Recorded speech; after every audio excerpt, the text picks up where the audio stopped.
আজ আমরা আলোচনা করব এমন এক বিশ্বের যেখানে জনপ্রিয় কুইজ শো কেবিসির আয়োজিত মুহূর্ত এক শিশুর কারণে ভাইরাল হয়েছে। কারণ কি কি শিক্ষা রয়েছে আমাদের জন্য? চলুন প্রথমেই দেখা যাক পুরো ঘটনাটি। নমস্কার, আমার নাম অর্পণ। স্বাগত আমার তথ্যের আলো ইউটিউব চ্যানেলে। কেবিসি সিজন 17-তে হাজির হয়েছিলেন এক পঞ্চম শ্রেণীর ছাত্র।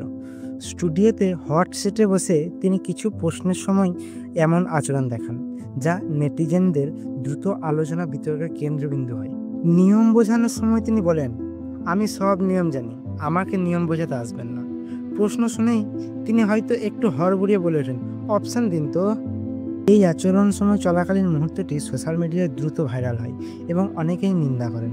এটা শুধু ছেলের নয়, তার অভিভাবক, শিক্ষা, পরিবার ও পরিবেশের শিক্ষার দোষ। বেশি ভালোবাসা ও আদর যত্নে এমন পরিস্থিতি হয়ে উঠেছে, সে বুঝে উঠতে পারেনি কখন কোথায় কি বলতে হয়।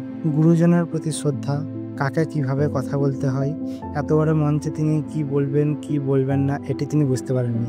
তাই হতে পারে এমন পরিস্থিতির সম্মুখীন। কোনো বড় মঞ্চে যাওয়ার আগে তার প্রস্তুতি অনিবার্য দরকার। এতে শুধু তার দোষ নেই, তার মা বাবা এবং সমাজেরও দোষ। তাই সমস্ত শিশুকেই তার শিক্ষা, গুরুজনের প্রতি শ্রদ্ধা, সমস্ত কিছুই তাকে শিক্ষা দেওয়া দরকার। তিনি তার কর্মের শাস্তি পেয়ে গেছেন, তাই তাকে ক্ষমা করে দেওয়া উচিত এবং তার জীবনে এগিয়ে যাওয়ার সুযোগ করে দেওয়া উচিত। এটাতে আপনাদের কি বক্তব্য কমেন্ট করে নিশ্চয়ই জানাবেন। আর ভিডিওটা ভালো লাগলে ভিডিওতে একটা লাইক করে দেবেন এবং চ্যানেলটা সাবস্ক্রাইব করে দিতে ভুলবেন না কেউ। নতুন নতুন ভিডিও পাওয়ার জন্য চ্যানেলটি সাবস্ক্রাইব করে রাখুন।